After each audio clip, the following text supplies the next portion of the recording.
Hey, so today we're doing an oil change on a 2018 Ford Escape with a 1.5 liter EcoBoost engine. For this you'll need some gloves, the filter for the engine, oil filter pliers, T30 socket, 6mm socket, 13mm socket, ratchet, and the oil. It's also handy to use the owner's manual to reference how much oil you need and the type of oil that you need. It's also really important to document when the oil change was done, how many kilometers were on the vehicle, what kind of oil you used and filter, and to save those receipts as well if Ford ever needs them. So the first step is to get the car up on these ramps. It'll be easier to access the oil pan underneath.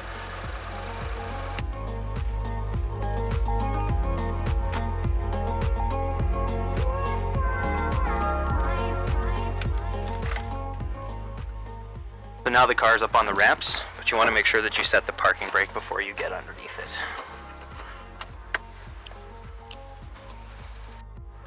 So now that we've got the car jacked up and the parking brake set, I just use an old piece of plywood to be able to get underneath here comfortably. But you'll need a Torx 30 socket and a 6mm socket to be able to remove this lower cover to access the oil pan.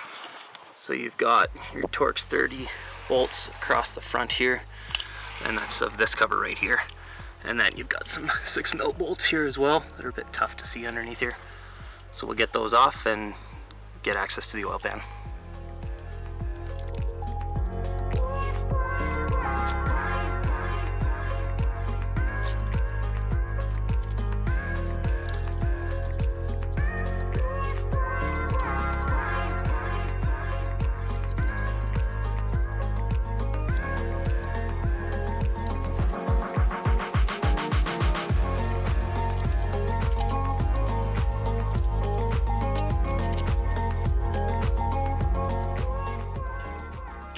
Next step will be to get the drain pan underneath in a good spot, and I recommend to put it almost the front flush with the edge of the drain hole.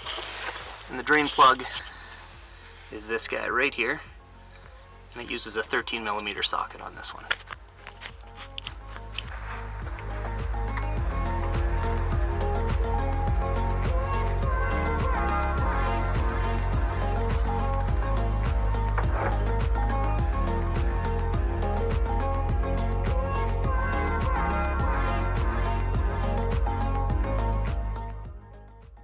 So once I got the drain plug out, I just crack this right here. That helps the oil drain out a little bit quicker. So now all the oil's done draining out of the engine, we'll go ahead and tighten up this drain plug back on there.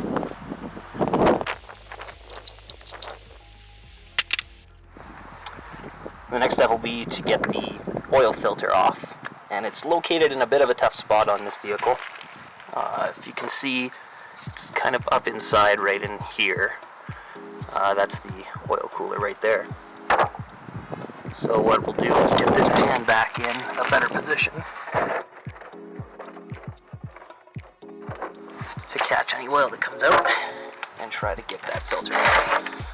So for this I'm using a pair of channel lock oil filter pliers.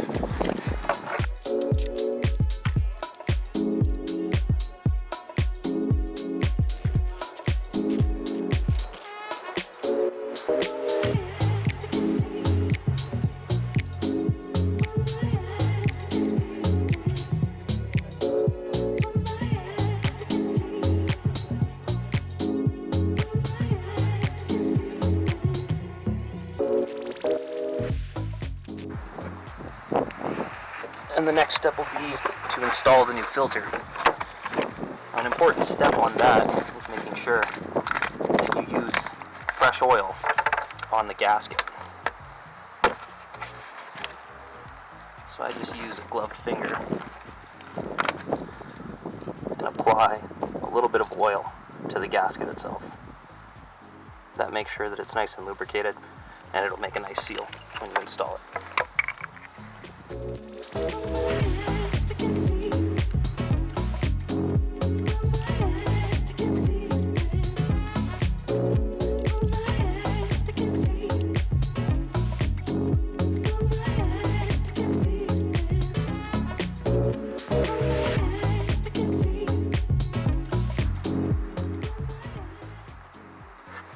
So a common issue that I myself and numerous other people have run into is over-tightened filters. So filters are supposed to be hand tight. You shouldn't be using any tools to reinstall a filter. The gasket itself will help seal it up. And after you're done doing the change, you should be checking the oil a couple times to make sure that there isn't any leaks, and checking underneath your vehicle.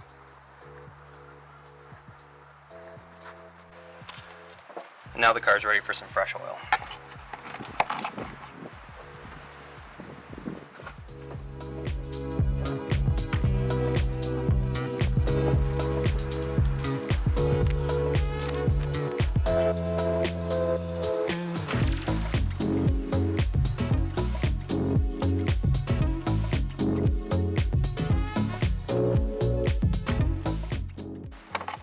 It's best to periodically check just to make sure you're not overfilling.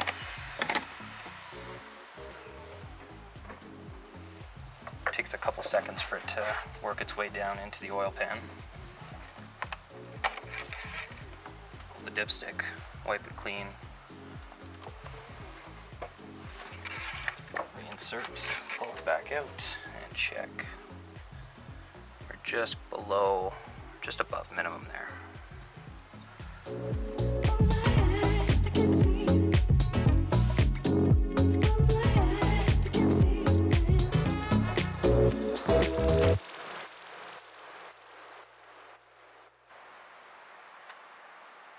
And there we are, just below the max line.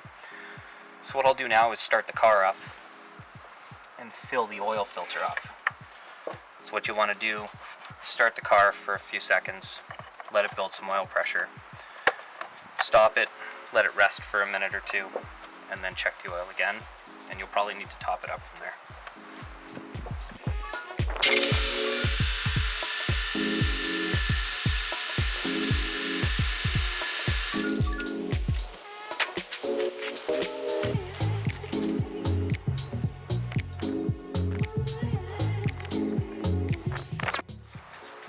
Now that you've run the car, let it sit for a bit, let the oil back into the sump, check the engine oil again. So pull the dipstick, wipe it clean.